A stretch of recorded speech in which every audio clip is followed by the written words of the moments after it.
Welcome to Teal Town, USA After Dark. Tonight, December 23rd, 2017, Teal Town, USA welcomes Alex Martinez. We're also welcoming in Rocket Backhander and Stupid Hockey Tricks. And now, here's your host, ChrisJWS. So I guess this makes you Alan Coulter, AJ. Who's the Paul in this whole arrangement? Anyways, welcome to Teal Town, USA After Dark. Appreciate you all being here. If you're new here, hit that little subscribe button below. We really, really appreciate that. I know we're on basically a little telethon here. Come on, just get us another few users, few more subscribers. You can also subscribe to us on Twitter because I know AJ is all about that. And also all the other usual social media, especially if you like audio only. We are on SoundCloud. It's been a while since I've been on here for the shtick, so if I forget something, remind me. But AJ already introduced everyone, so let's just get right into it. Kings and Sharks, it was a classic. Rocket, Merry Christmas, how's it going? What did you take away from tonight?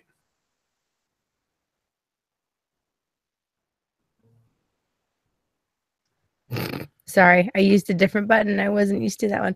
I thought it was me again. No, I'm grateful for that at least.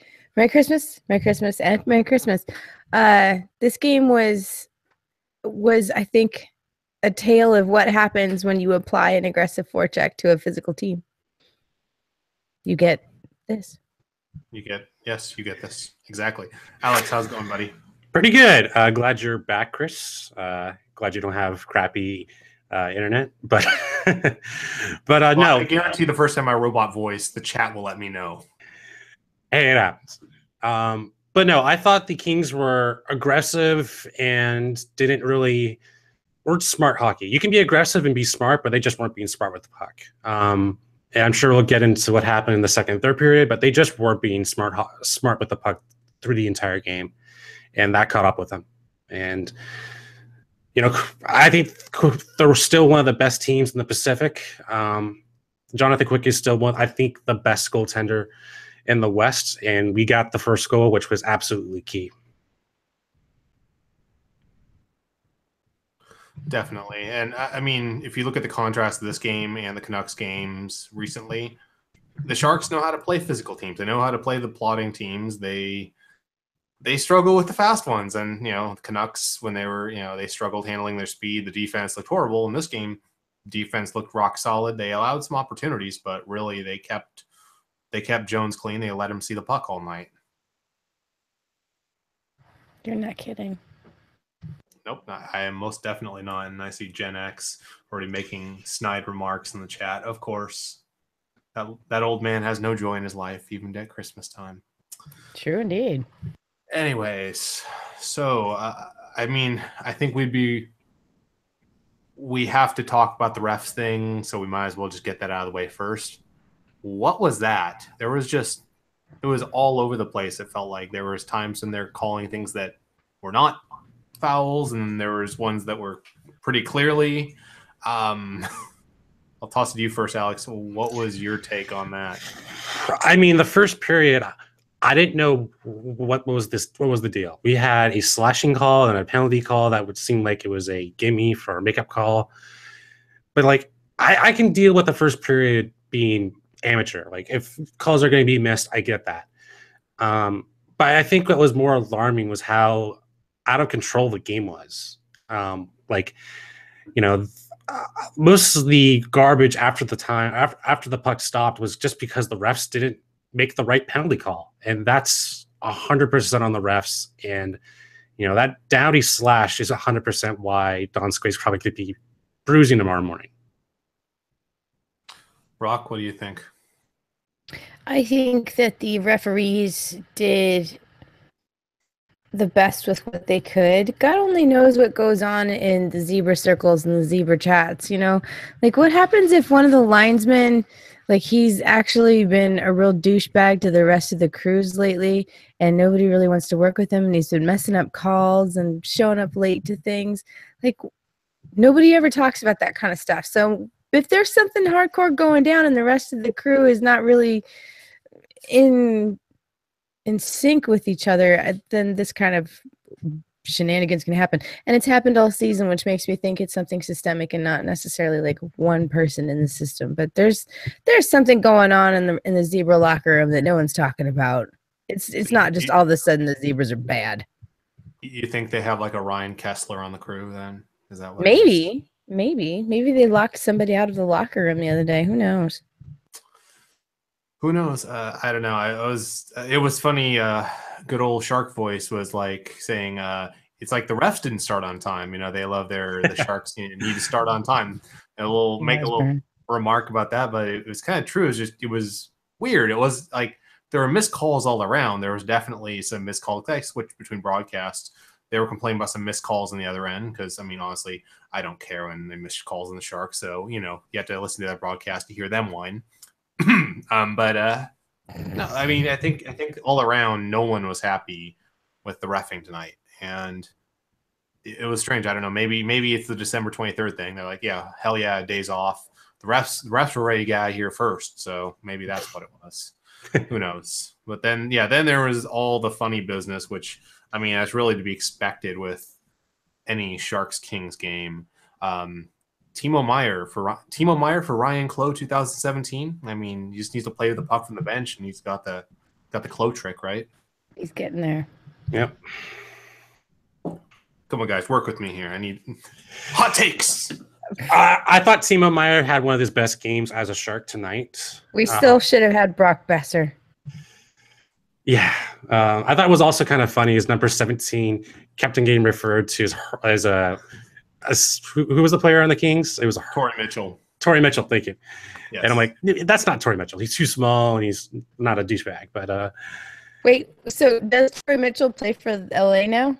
Yes, yeah. He's number 71 on LA, I believe. Oh, okay. Sure. I don't know if you're listening to the broadcast, the home broadcast, but they kept on mixing that one up and saying, "Oh, Torrey Mitchell." Oh, wait, no, that's not Torrey Mitchell. And then they would have Torrey Mitchell, and they think it's not Torrey. You know, it was back and forth. Understandable. I mean, if you're so used to Torrey Mitchell being in number 17, but still, okay. it was kind of comical the way they were having trouble keeping it straight there. Yeah. I think Brett's Taco Bell tip for next game should be get it right. Yeah. Did we score the first goal in the first period or the second period? I think it was the second. Second period. First period was pretty even. I may actually pull up the stats here. Nothing really much happened in the first period, though. Like it just was an evenly played game, though.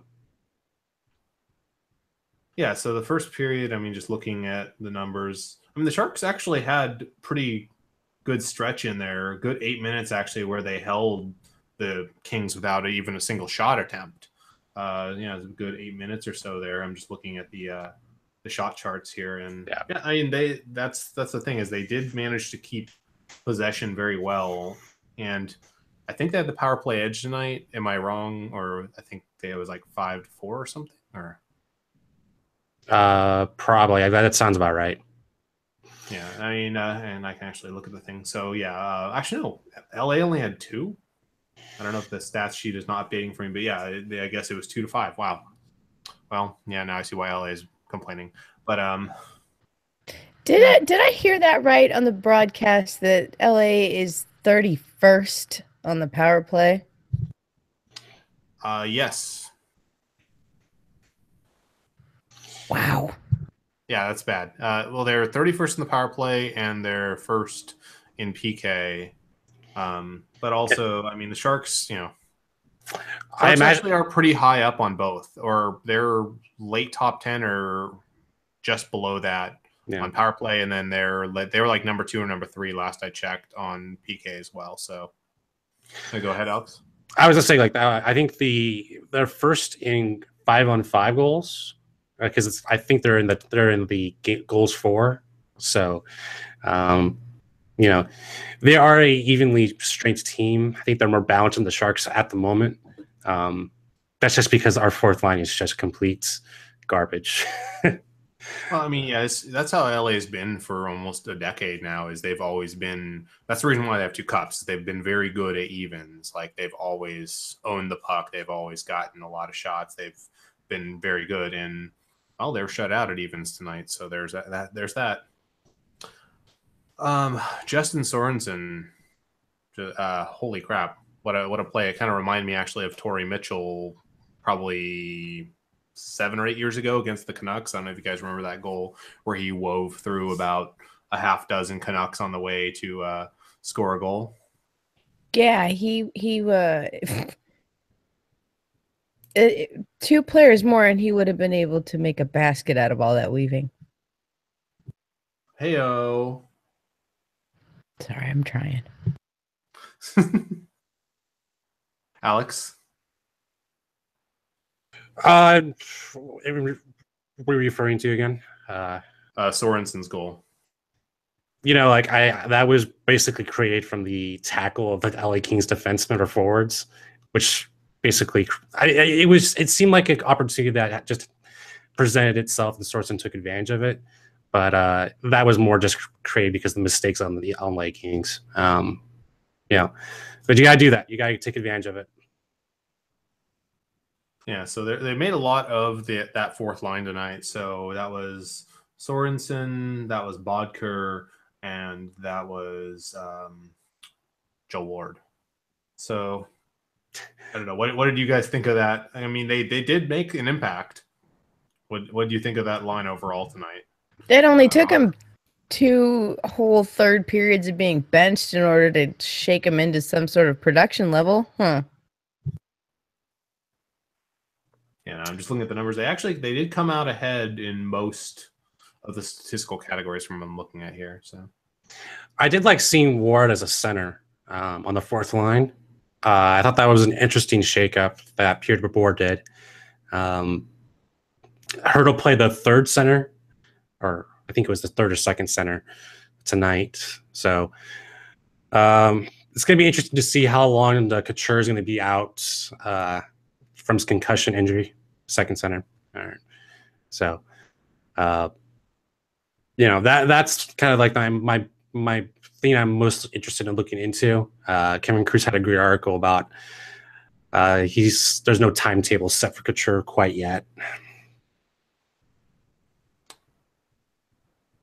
I wish that guy could catch a break. I mean, like, last 3 seasons, he's just not been able to catch a break insofar as staying healthy. Nothing that's his fault. It just, he can't stay healthy.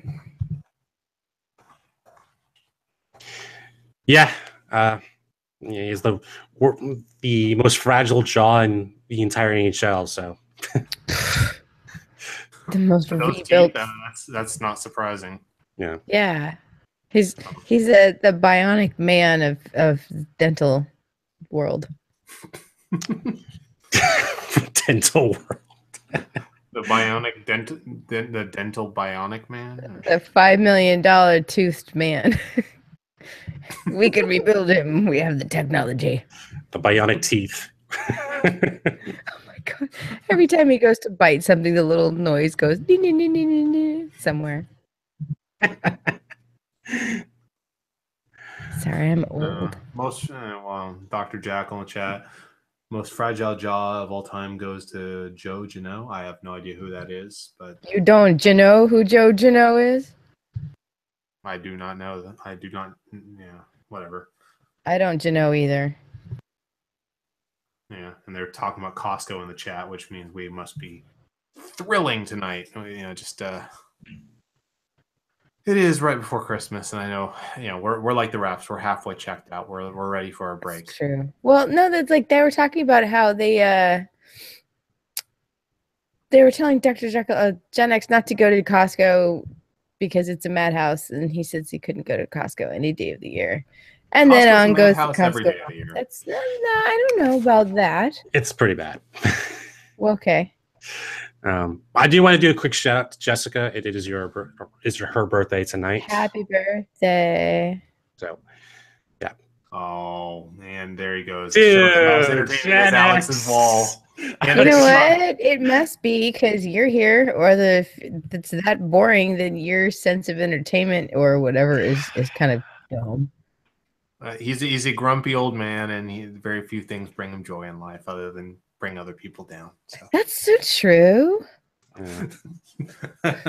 No. Gen X is okay. He's okay. He's just he works for Microsoft. I mean, that steals your soul. So What happens when True you have indeed. bad Pacific Northwest beer? that too, yes, of course. I wasn't going to go there, but yeah, But yeah, hey. It's a meme like the AOL. And I noticed that no one's commented on my internet yet, which means it must finally be good. So For now, we'll see what it's like in 10 minutes. Yeah. Well, it's been reliable for a few days now. After okay. AT&T was absolutely horrible, and I had to have that crap stripped out of here. But no wall donations needed here, guys. I'm in the middle of painting, so there's not much on my wall, but it will very soon be more entertaining than Alex's wall. No, which isn't hard. Oh, the joke that just keeps on giving, right? Yeah, well, I mean, hey, Eric's got the AOL, you got the plain wall now. So I mean, we all got our memes and stuff. The show is halfway built on memes. Yeah. Sleepy Mofo in the chat. I don't know which gift of Dowdy I like now. Getting dissed by Dylan, the coolest look at the bench tonight, or the one where he hits his family jewels in the goalpost. Oh, by far, it's the jewels in the goalpost. Yeah, I have to say it's the one on the goalpost. That was a tender moment that I'm glad we all got to share together. I know I've seen people with animated GIFs as their like thing on Twitter, and if there was a way I could have had that as my profile picture on Twitter, just Dowdy keep on wham, wham, wham. One of my favorite hockey GIFs in recent memory, up there with the Pekka Rinne slamming his stick. I mean, those are probably my two favorite in recent memory. Oh, there was a really good one. The Pekka Rinne slamming a stick, and then he's actually using it to chop it into a tree, and then two Predators players fall out of the tree. I haven't seen that one. Oh, I think AJ has it. I hope so. It's really good. I like the one with music where it's like the Linkin Park, I tried so hard and got so far. Oh no. Poor Pekka Rinne, although they went to the finals last year, so whatever. Yeah. What do you guys think about the fact that this is the third game that the Sharks have played against LA, 3 of 4, and so far the Sharks have now taken 2 of those 3. I think it makes the third one very, very exciting. Absolutely exciting. What is it with us only playing them 4 times this year? I mean, if they're gonna, I know that like each division within the division, I think there's 2 or 3 out of the division you'll play 5 times. It seems like LA should always be 5 for us. It feels like they should always be 5. Actually, the way the schedule is worked out this season, every team except Vancouver, the Sharks play 2 home, 2 away. This year, Vancouver, they play 3 times at home, 2 away. So that's the unbalancing of the schedule this year. Because of Vegas. Yeah. Oh, that's right. Oh, yeah, that's right. Yeah, Vegas completely changed that. Because I remember like there would usually be almost every team in the division we play 5 times, but now we have Vegas. So, yeah, I mean, yeah, I guess then I can't complain as much because if there's only one, we can't have the Kings all to ourselves. But I wish more of them were later in the season because I think they're talking about rivalry. It was Brody Brazil, I think, talking about rivalries earlier on Twitter and saying, who you think the Sharks' biggest rival right now. And honestly, I think it's got to still be the Kings. The Oilers are on the rise, but I mean, I don't know. What do you think, Alex? I mean, the Kings have won or been the most consistent team out of 3. I do think the Ducks are a better game to watch against, but I do think that, like, if you just go back the last 10 years, the Kings have been the better opponents. If you're going to pick one of those games to, go to the SAP Center for, it's the Kings, and also beat LA. You don't say beat Anaheim. No one does that. That's true. And as AJ's pointing out in the chat, having Jones lends the Kings rivalry too. I mean, I think we met up a total of 4 times in 6 years? I think something like that. It's like 4 times in 6 years. LA took 2, we took 2. Unfortunately, LA won the cup and also did the reverse sweep in one of those, but still there's a lot of history there in recent history. The Ducks, I mean, honestly, as much as I love to hate the Ducks, there hasn't been as much there for the last, since the 09 playoff series. Yeah. Their personnel, their identity as a team is not nearly as loathable as the identity of the Los Angeles Kings. It is just the identity and attitude of the program and the skaters within it. Like, yeah. The thing with the Ducks, program with the skaters within it, I like that very much. That's a great Rocket quote. thank you. The thing with the Ducks is that I think I got more attached to the rivalry with the Ducks when I was young because the team was Solani and hang going back and forth, and you had some intrigue there. But like, I think it goes back to Jones coming from Kings to the Sharks, which that might be something that holds long term, but that might be just a short term thing. Yeah, no, I mean, when I really, really, really started getting into hockey a lot, the Ducks were definitely the number one rival. The Kings were kind of irrelevant for the longest time. Yeah. But, I would say, the last almost 10 years now, it's been, all the playoff matchups and, of course, the reverse sweep. That one doesn't sting as much as it used to, at least for me. I don't know. But it's still irritating to know that they can bring that one up all the time. Hot take alert. Hot take alert. Uh-oh. The Sharks have won both games since Couture has been out. Hashtag trade Couture. Yeah, shut up, AJ. Trade Yeah, that's actually a really good idea. Maybe he needs to go down to the Barracuda for a conditioning stint. Or get the flu from San Jose to San Jose. Yeah, we'll have to touch on Paul Martin and burritos and stuff in a few. Paul Martin's got the gummy bear flu. Popular opinion: trade Couture for Burns' front teeth. Burns the forward, trade Jones, make Dell the starter. And Pavelski to third line center as well. Dylan to scouting. Yeah, Dylan to the front office, I guess. Yes. Couldn't be much worse. Basically. And any more hot takes, AJ? Why, in fact, yes. This one coming from Gen X. Would the reverse sweep be as horrible if the Kings had not won the cup that year? No, it would not have been as horrible. It probably would not even be considered the reverse sweep. We probably would have forgot about it, too. I don't think we would have forgotten about it. It was like the knife and then twist. That's what it was. I kind of forgot. I don't think so, because I forgot that we got bounced by the Oilers in the first round last year. Yeah. We were literally at a bar watching it together, but okay. Yeah, I forgot it. But still, though, that wasn't AJ. But like, I forgot, and I'm not really upset about it. So I think that if LA had not have won that year, we would not all continually remember. Did the Ducks win after they did the sweep on us? The sweep on us? Yeah, the first round elimination. First round elimination? No, they did not. Yeah, which definitely made it less painful because that was painful in that they won the President's Trophy. It was like, oh yeah. This is the team that's finally going to do it. Things are so bad in Anaheim that they've actually put out a patch that is celebrating the 10-year anniversary since they won the cup. I don't think they're that bad. I think they're in a pretty good position, too. No one puts out a patch celebrating how long it has been since you won a chip. No. I guarantee you when the Nashville Predators ever win the Stanley Cup, that will happen every 5 years. I am not making this up. And if the Sharks do, it won't be just an annual thing. They'll be like celebrating annual, like, hey, it's been 1 year since we won the cup. It's been 2 years, 3 years. You sure? Yeah, that's exactly what's going to happen. People are still like super sporting their fresh gear and still selling like, oh yeah, we won Western Conference. It's almost like they forgot that it still happens again. This might be, so just to kind of go on a little tangent here, this might be a unpopular opinion, but honestly to me, I never ever want to own a single piece of gear that says Sharks Western Conference Champions 2016. I felt the same way when the Niners lost the Super Bowl. There you go, Gen X, here's your football reference. But in general, I really have no use for any conference championship gear if you didn't win the big one.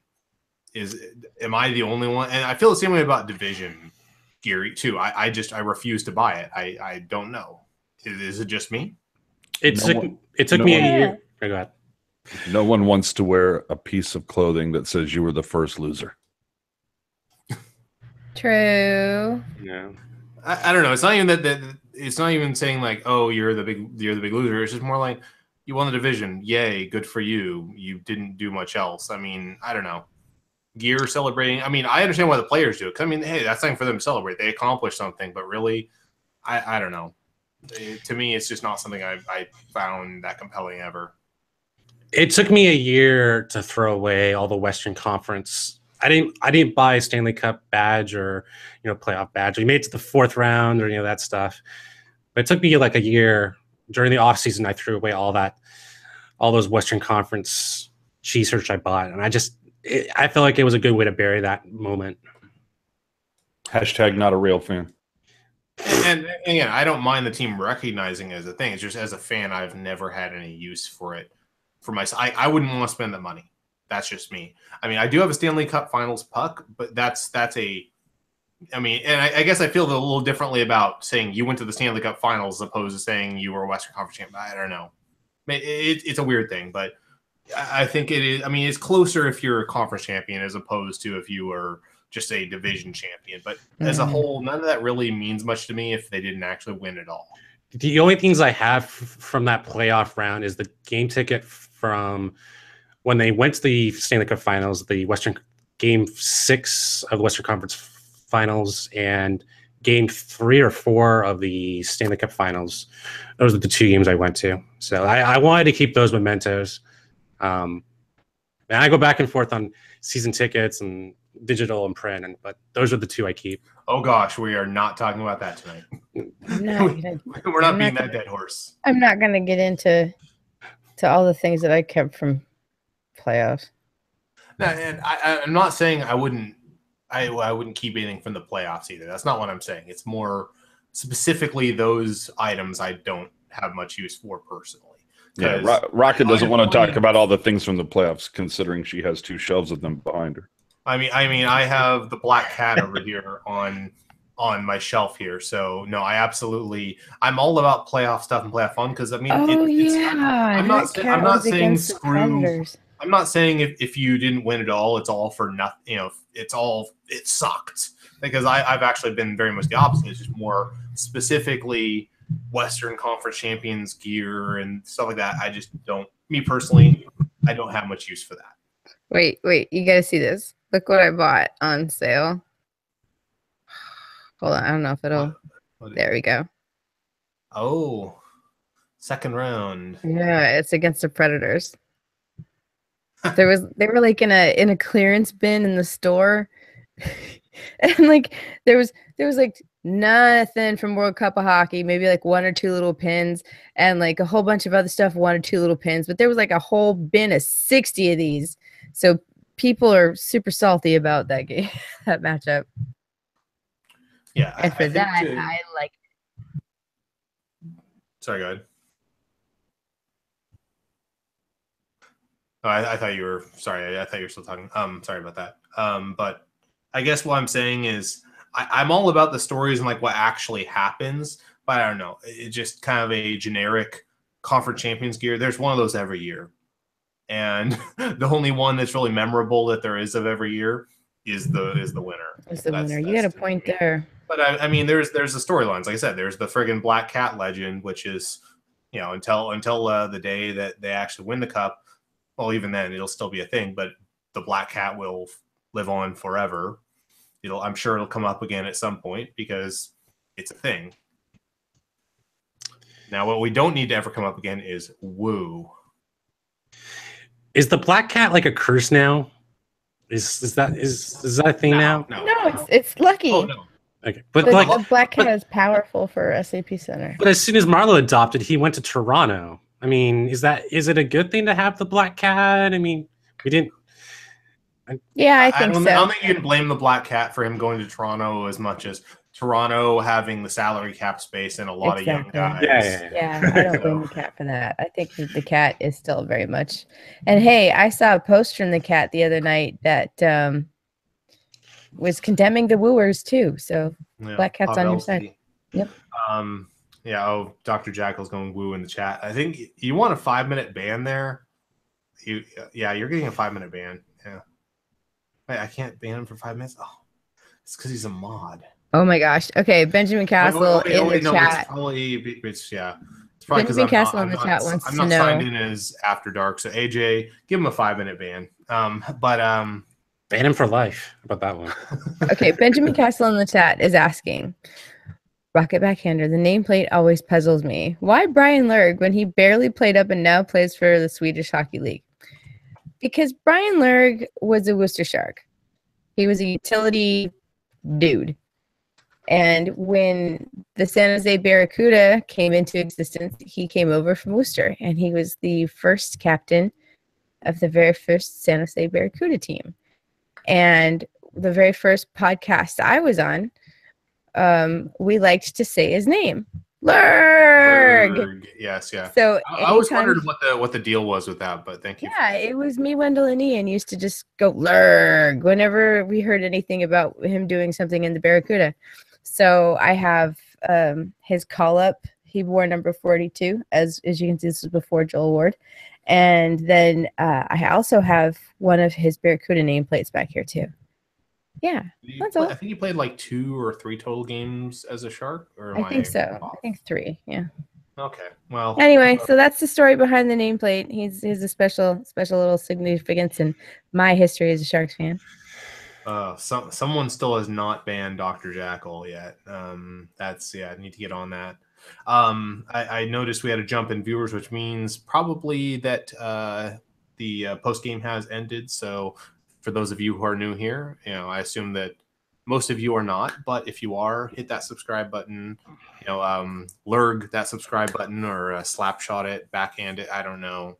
There's the other night. I think someone said Rafi Torres the subscribe button. Or slash it. Wow. Oh my God. You're Cam Ward the subscribe button. Yeah, Cam Ward the subscribe button.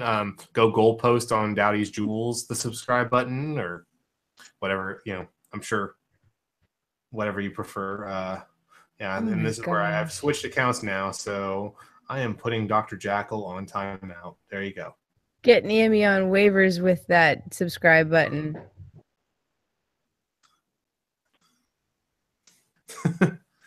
I'm surprised Laurel didn't do it actually. But anyways, hey chat, what's up? It's true. So guys, Christmas in a few days. What are your holiday plans? It's me and my boyfriend in Nashville, and that's what I'm gonna do, is try to stay away from everybody else. So you're gonna be like a hermit on Christmas, Rocket? Yeah, we're gonna stand outside and feed the squirrels, like old crazy people. So you're already going for the old crazy person thing already? Sure, you gotta practice for it. That way, by the time you get old, you're already, graceful about it. That works, Alex. I'm heading up to San Francisco. I have some family up there. So it's our yearly tradition. So enjoy some food, enjoy some company. Yeah. Are you located in San Jose? San Jose, yeah. Okay, I guess when I think go up to San Francisco now, I have a little different perspective on what that means. It sounds a lot farther. Honestly, it's super close. I've made that drive so many times I can practically fall asleep and still get there. Please don't though. Be safe out there. Right. Yeah. I'm all by myself down here for the holidays until family comes down after Christmas. But and now it's time for Get to Know Your Teal Town USA host. Of course. Anyway, let's go around the league here because. Do we have a sound? Did you have a soundboard for that, or? I noticed earlier when they went to break, the music they were playing had the air horns in the background actually, and I thought that was astonishingly awesome. So. Well, to start off in Boston wins over the Detroit Red Wings 3-1. Rass picking up the win, Howard getting the loss. Boston. Bergeron picks up 2 in Boston. Any comments on that? Nothing in particular that I can think of. Yeah, nobody Alex? cares about them.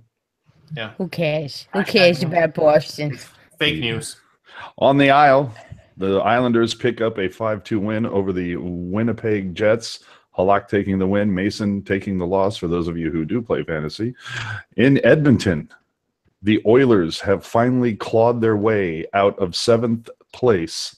They are now in 6th, if you can believe it. The standings finally looking like what we expected them to.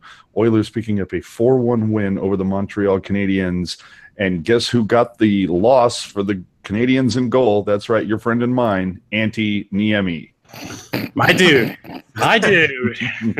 Talbot taking the win, and of course, Connor McDavid gets his 587th goal in this one.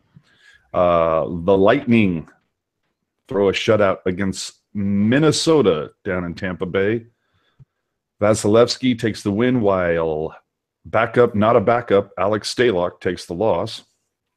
In Florida, the Panthers victorious over the Senators 1-0. Another backup, not a backup, James Reimer getting the win for Florida.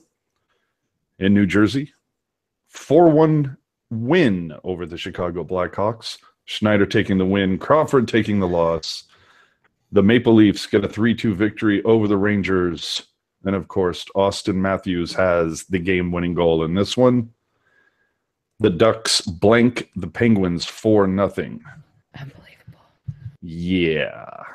Murray, of course, taking the loss. Gibson gets the win. Raquel finally breaking double digits this season. And Cogliano getting a shorty in this one. Carolina 4-2 over the Buffalo Sabres. And that's right, the Hurricanes. Cam Ward, why he Cam Warded that bitch. The Blue Jackets take a 2-1 victory in the shootout over the Philadelphia Flyers. The Golden Knights continue their winning ways, blanking the Capitals 3-0. Fleury getting the win in that one. But unfortunately, real deal, James Neal did not score a goal in this. The Avalanche, of all teams, 6-2 victory over Arizona. Second star of this one, Long Beach native, Matt Nieto. Matt Nieto is from Long Beach, California. In another shootout, the Stars are victorious 4-3 over the Nashville Predators. That's right, the Predators were unable to beat the Bishop. And in Vancouver, the St. Louis Blues are victorious 3-1. Markstrom picking up the loss, Allen picking up the win. And that is around the league. And of course, the only goal scored in Vancouver was by Brock Besser. Could have had. Did someone say no. No, he's not here tonight. Sorry. Oh, hey, look. Kevin Lacey has joined us in the chat. Hello. Kevin. I have like no voice left after the Barracuda game and the Sharks game. A lot of hockey. It was great. Was it a doubleheader today? No, the Barracuda game was last night, but just carryover from one night to the next. He's still dealing with eating it during limbo. That's fair. Wow, what an atmosphere at the tank tonight, guys. When you do the on ice games, do they give you like a free coupon for like 3 hot dogs at one of the classic stands? They give me an offer of $3 beers and $3 coupons that everyone else gets, or $3 coupon, $3 hot dogs that everyone else gets. Oh my! I did get the fist bump Trey Grossnick though, but so wait, they got $3 beers now at Barracuda games. Yes. Okay. The weird thing was that it on Fridays it's $2 beers and $1 hot dogs, but for some reason last night it wasn't. So wasn't last night the teddy bear toss? $2 Bud Light night here on Fridays now. Oh, in San Diego? Yeah. Nice. Yeah, with the teddy bear toss, I assumed that was what. Yeah, and that was awesome.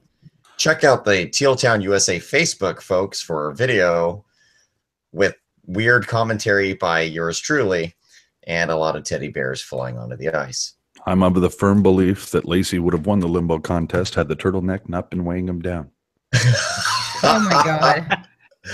Oh man, I need new turtlenecks are not very aerodynamic. All right, that's fair. Man, I need new knees for the limbo. I was like, I'm just happy to be here, guys. I wasn't first out though. I was happy with that. But wow, guys, that was a fun one. That was an intense one. The crowd was into it. The refs weren't. What's up? Yeah, The yeah, refs weren't. Haha. yeah. I loved I was your. noticing, yeah, it looked like the attendance was pretty good actually. I couldn't, they didn't show any wide shots of it. I always figured the first couple rows, I'm not even going to look at that as how to tell how full it is, because it seems like the rich people like the BMW club better anyways. So it's like, well, I guess you can leave those seats empty. It's hard to tell anymore. And I'm so upset that I'm not in San Jose to capitalize on this opportunity. Urgh. Not that we ever sneak down to the lower bowl. No, there's no sneaking. I'd proudly parade down to the lower bowl and act like I belong there. I've seen it. She does it. It's true, and it works. So it's funny is I think most of you all read that article about the Carolina Hurricanes and how they don't give away free tickets and all that. And that's part of the reason why, even though they're like the emptiest building in the league, revenue ticket wise, they're actually right middle of the pack. I remember now from being there early in the year that they guarded that lower bowl. Really? I mean, I'm surprised there weren't like guards with machine guns down there. But yeah, no, they were watching. Like I tried to sneak down there and just it was not happening. But that explains a lot now after reading the article. Chris, since you said you've been there, because I've heard that's a fun time. Like that's a nice arena, great concessions. I've heard it's fun to go to, and it's sad that they don't have better attendance. Did you feel the same way, Chris?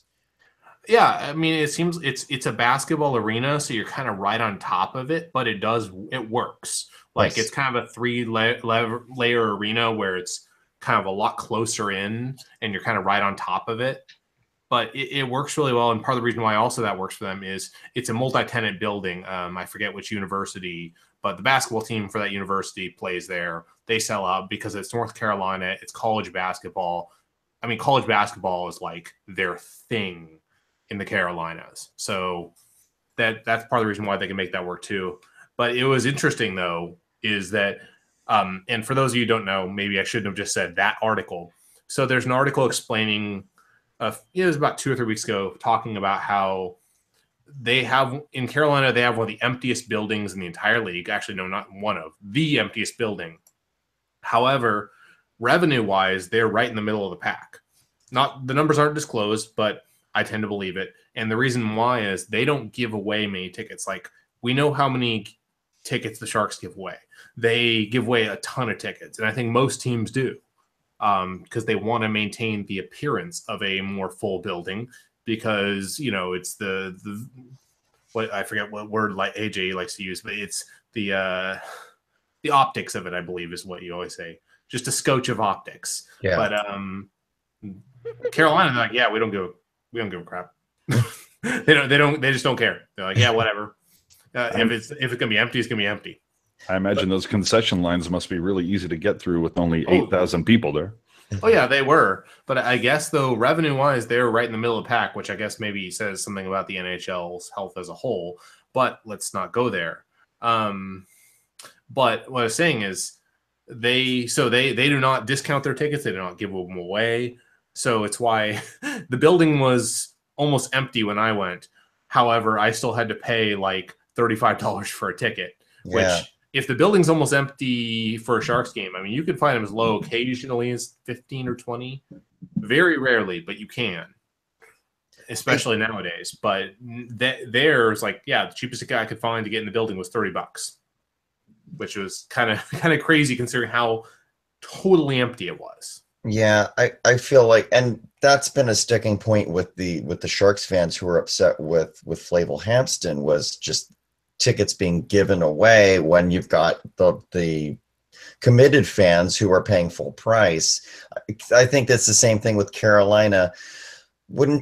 Don't give away the tickets, but if you lower the cost of tickets a little bit, shouldn't that lost revenue be made up by having more fans in the building to fill seats, and then those people buy concessions, blah blah blah? You end up making more in the end by having a lower cost for fans at the same time. I don't know. It's a line I think they have to walk because True. obviously, unless you want to go the Carolina hardcore route of we don't give a crap, we will not discount anything. In which case you'll have a much emptier arena, but maybe your wallets are a little better. Because I mean, while you don't have concessions sales from all those other fans that maybe didn't pay much to get in, at the same time you also don't have as much cleanup costs. There's other costs that are associated with having more people in the building. So also staffing security. Do you think Carolina would actually do this if they weren't a playoff team, or at least a expected contender in the NHL season? Because I think going in, I had more expectations regarding the Panthers, not with the Carolina Hurricanes. They might change their. I'm just guessing. Maybe they might change their policy. It's also, is it a difference between having 8,000 and 10,000, or is the difference between having 15,000 and 17,000? Sold, of course, but you know what I mean. Like if it's the difference between having a small number and a medium number versus having a medium number and a high number, I could see the argument for maybe the optics are worth it. I mean, do they really have a solid roster? Because it seems like they were trying to retool through the draft. I know a couple of years ago they started to go through free agency, but I think they sold. They had a new ownership or something like that. Roster, they have Cam Ward. I mean, that's really all they need. I mean, Ward is like how old at this point? Do not disparage Cam Warding this bitch. Yeah, exactly. I'm sorry. Do you realize what show you are on? You do not speak ill of Cam Ward here. This is the Cam Ward house, okay? I think Carolina might be running into the problem Edmonton faced for a number of years, where they were like too young. Like they had so many great young players that they have not enough actual leadership, like leaders. Like when the Sharks in the late 90s were rebuilding, they had Marlowe and Sturm and Kolyuk-Zuzan and all these young guys, but they complemented them with Murray Craven, Bernie Nichols, Stefan Matteau, Tony Granato. Carolina doesn't have that, and I think that's a problem. And then the goaltending, Cam Ward, I'll let it be, but the goaltending needs to be better. Thank you. I'd like to see what happens now. Will we see a continuance of Sharks tickets being given away now that Flavel is no longer with the team? Will Jonathan Becker and John Totora, now that they've been promoted to co-presidents, change the front office dynamic? Let's see what happens throughout the rest of the season. Yeah, I would say in part they have to cut down on how many free tickets they're giving away, because bite your tongue. No, I'm just saying that okay, there are some things that I think are, there's things we talked about the other night when I said that a lot of people get really upset about things like no printed tickets, but ultimately I don't think that's actually going to cost them that much in terms of their revenue. The thing though that will cost them revenue in the long run is if they keep pissing off season ticket holders by giving away so much that season ticket holders are like, why even bother buying? Like, I mean, because it's no one's gonna, or very few people are gonna say, oh, they won't print my tickets, why even bother buying? See, I think very small group are going to actually cancel their season tickets over that. Now it might be death by 1,000 cuts, but they're not going to do it over that one issue. Over a lot of giveaways. That's the point. It's death by 1,000 cuts. It's adding one more brick in, not to belabor anything and not to get the chat room started, but you start everything with the reverse. Look at everything that has happened since the reverse sweep. The not re-signing Drew Remenda, the addition of Ice Girls, John Totora being pushed to COO, and the changes that have happened since then. Whether John is responsible for any of those or not, he's the figurehead that everybody is going to lean on. That is what Flavel turned it up to. And then you see the constant complaining on social media about paper tickets and people wanting, even season ticket holders saying, look, I am willing to pay an extra $25, $30 or whatever to get the nice printed tickets. So it's just brick upon brick upon brick. And I think the Sharks might have been surprised that even though the Sharks went to the final, the fans still are not showing up. Yeah, I don't deny that there's issues with the death by 1,000 cuts part, because definitely, I mean, they need to reduce the number of cuts going on there for sure. And I think though, this is one though. This is not a paper cut. This is a give a lot of giveaways. Season ticket holders seeing that, it's like, yeah, I totally understand the thought process of why the hell am I even paying for them if if they're just giving them away. Well, I totally understand that. Let me make a couple other quick points as well. You have the paper ticket issue seems to be a big deal with people, not to mention the fact that there's been a lot of complaints that the Sharks app, whether it's actually the Sharks app or it's on the Ticketmaster end, but because it has that Sharks kind of, doorway to it, if the Ticketmaster app is failing, it still reflects poorly on the Sharks. I get that aspect of it. But again, death of 1,000 cuts. The Sharks Foundation this year let everybody know that they were eliminating the Bowling with the Sharks event, that's no longer going to happen. And then they've just in the last week or so released the prices for the Sampling with the Sharks event, which we'll let Rocket pontificate on in a minute. But the Sampling with the Sharks event went from like 3 years ago was $200, then to like $275. Now it's up to $390. And if you want VIP, which gets you in an hour earlier with some better hors d'oeuvres, now it's $1,000. And someone on social media questioned the Sharks Foundation, and it should, footnote here, the Sharks Foundation, they're not, that's not John Totora and Flavel, and they have nothing to do with that. Just to, put that out there. But the foundation essentially responded saying, look, we understand that some people are going to be disappointed, but we're only holding one event a year at this point, which is kind of like saying, we're only doing one event this year, so we're just going to try to make all the money in one night. And it's like, okay, if that's what you want to do, that's fine. But, when you're wondering why you didn't sell out, maybe that's part of it.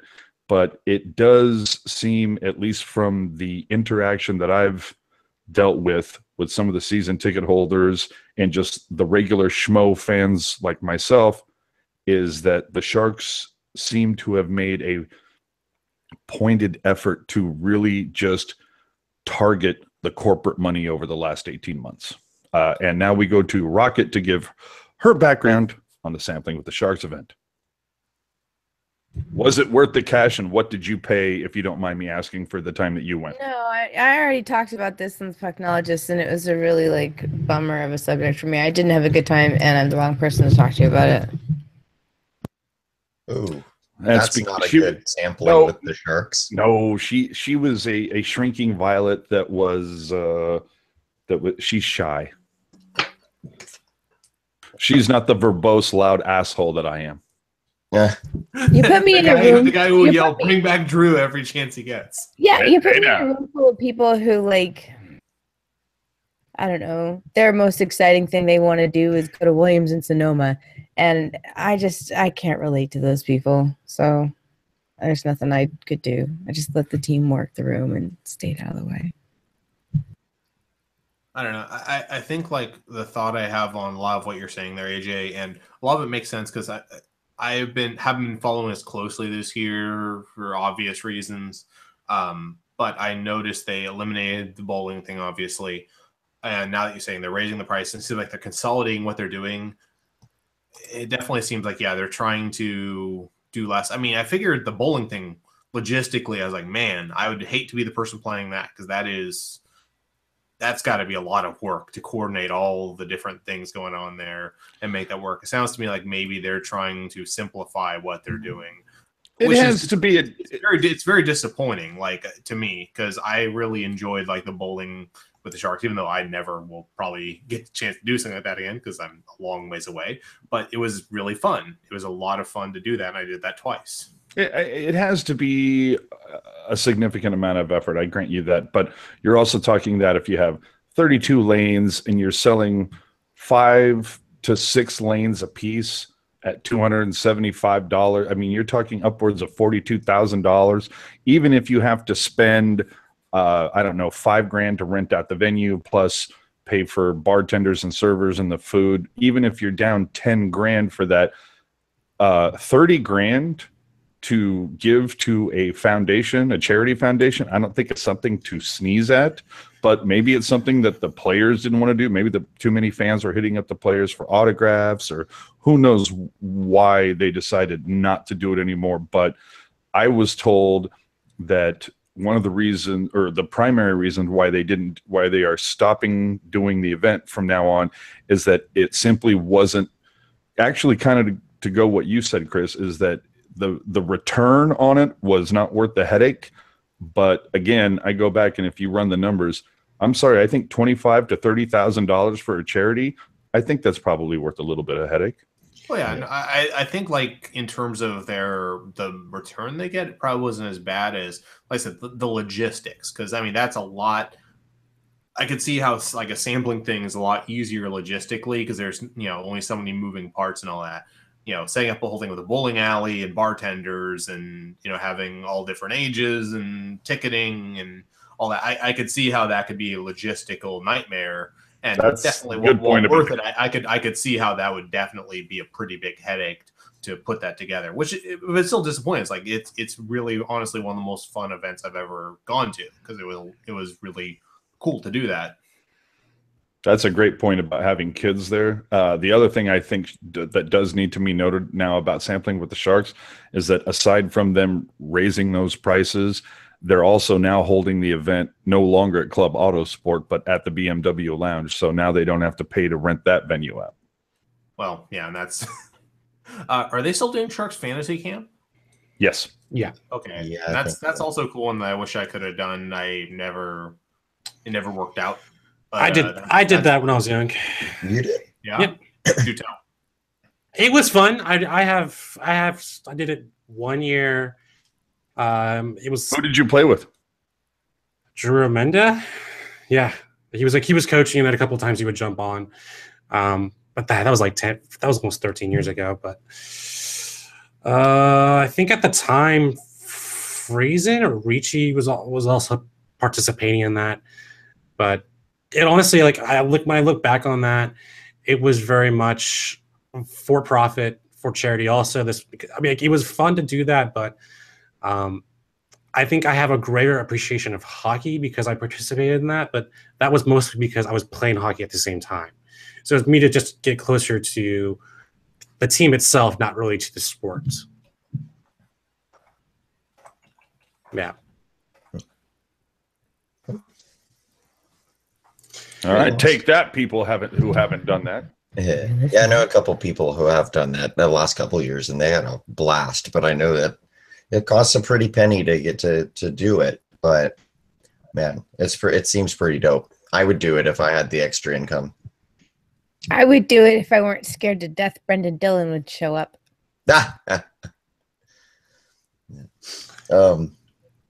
I'm going to cut out, guys, so you guys can finish the show. But I just wanted to say it was a fantastic game tonight. I really enjoyed it. Sharks fans were into it. Chris, you mentioned it looked like the Sharks sold out. It was an announced sellout. There were a few empty seats, but it wasn't bad. Typically, in a regular season sellout, you might see a scattering of empty seats here and there. That's all it was. So I think it was legitimate. Thought Justin Braun and Dylan DeMello, very strong games tonight on defense. Jones was awesome. Hard to fault anyone on the Sharks. I thought they played a solid collective game. Drew Doughty, I thought, was the best forward on the ice, as I tweeted, for the Kings, because their forward group was lousy. And I don't know why Drew Doughty was leading the charge every time out. It was the Sharks versus him tonight. But yeah, great effort. Great way to go into the break. Happy birthday, Jessica Gaeta, fan of the show. And have a good night, guys. Take it easy, ladies. I think it's probably good for us to go ahead and wrap up, because we were out of topics like 40 minutes ago. But my first, well, not really my first show back, my second show back, and barely. I'm trying not to suck, so I'll do better next time, I promise. But let's go just around the horn real quick. Alex, final thoughts on the evening before Christmas. all that This good is stuff. this is Jones' 100th win, and he has a shutout to celebrate it. Timo had his best game as a San Jose Shark. I was also impressed by Dylan. I thought really was surprised. He had a great check in the second period. Also Burns. It seems like he's playing more physical on defense. And if you're out of position, you at least tackle someone. That might as well be his motto on defense. But good solid effort from the third and fourth lines. That's something you don't really see that much. This will probably be most likely my last episode of 2017. So I look forward to seeing you all in 2018. If you want to find me on Twitter, I talk video games and sports and Chargers football, which is, God, why did I pick those teams? I am cursed. Oh, God, yeah. And I'm sure everyone around here would hate your ass, too. They hate the Chargers here. Where are you at? In San Diego. Oh, San Diego. Yeah. Oh, they are bitter here. They hate watch them. Okay. Thanks. No, I chose the Suns, the Chargers, and the Sharks, and I'm cursed for whatever reason. But no, anyways, love doing this. Look forward to doing this again in 2018. Yeah. Alrighty, Rocket. Final thoughts. This was the game that we needed to have, and also the one I predicted on last week's episode of The Pucknologist, if you remember. Yeah, because that was the one where, if my memory serves me correctly, this is the game that Pete DeBoer comes into the locker room before the game and gives a huge address in John F. Kennedy's voice to the boys, and it inspires them to greatness, and they go out and they beat LA. Yep. So I'm glad that my third eye is in tune with the hockey gods. That's good. If you want to see what else I might have to say, you can check me out on Twitter, capital R, capital B, little Ackhander 76. I might have some really interesting thoughts. Not necessarily hot takes, but more like, Miss Cleo premonitions. Yeah, I'm the Miss Cleo of hockey. Cold me no. Or you can check me out on Instagram, Rocket Backhander, one word. Life as a Sharks fan here in Nashville. It's fun. It's raining right now. Yeah, that's it. Woo, go Sharks. Merry Christmas, y'all. AJ, any final thoughts before Christmas? Well, I was hoping that Rocket was going to give the chat room like 10 seconds of interpretive dance, but we will just say that. Yeah. She's got to put on her teal shades for that. The Sharks have 2 more games, hosting Calgary at Dallas. I think both very winnable games. The Sharks. It's interesting that 2 games ago.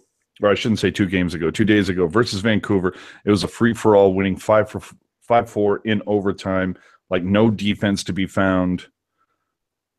And then and Jones not playing that well. I mean, obviously Dell started that game, and what we had seen from Dell up to that point was literally he would let in the first goal and then just lock everything down.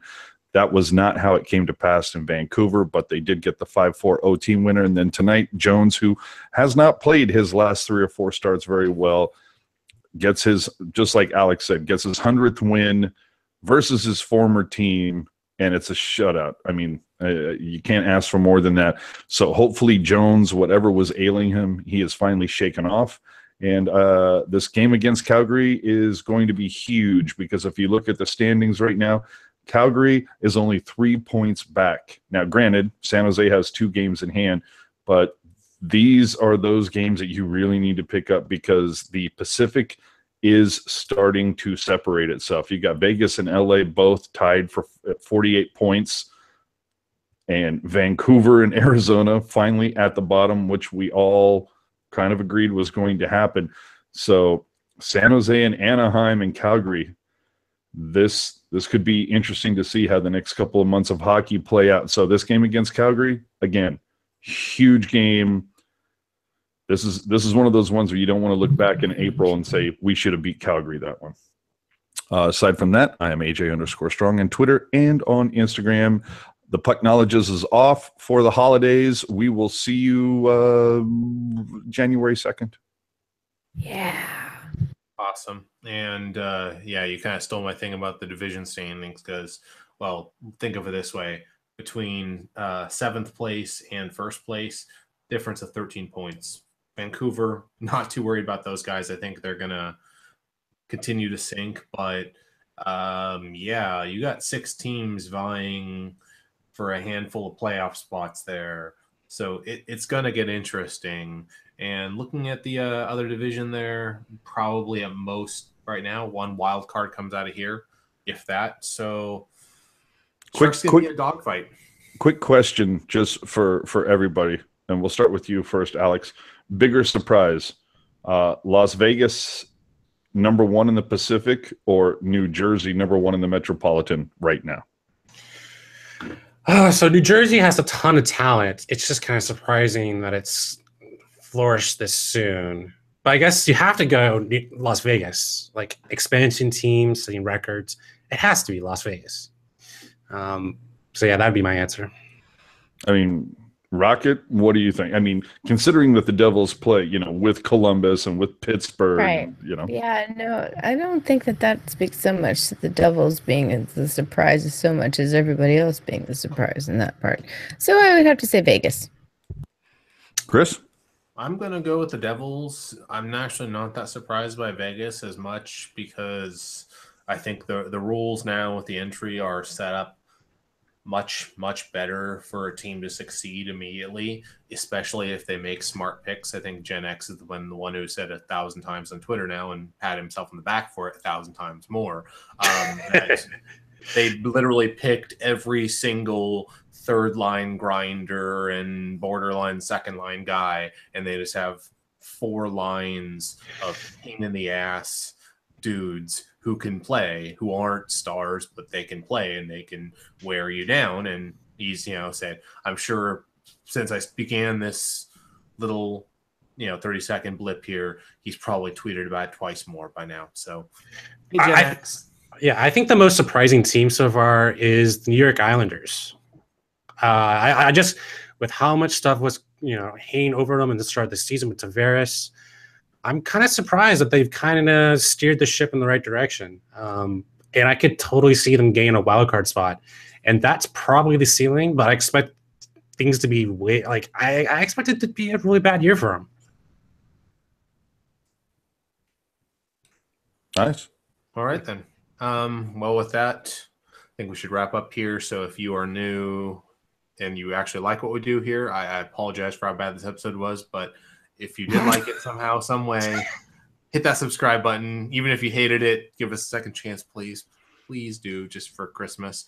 Yeah, I wear different wigs. She does. You have to see the other wigs. I mean, maybe you don't like this wig, but maybe the other one's good. So, whatever. But with that, happy holidays, everyone. Stay safe, and we will see you on the other side. Beat LA. And don't forget to follow us on Twitter at TealTownUSA. Thanks for tuning in to another episode of Teal Town USA. Good night, everybody.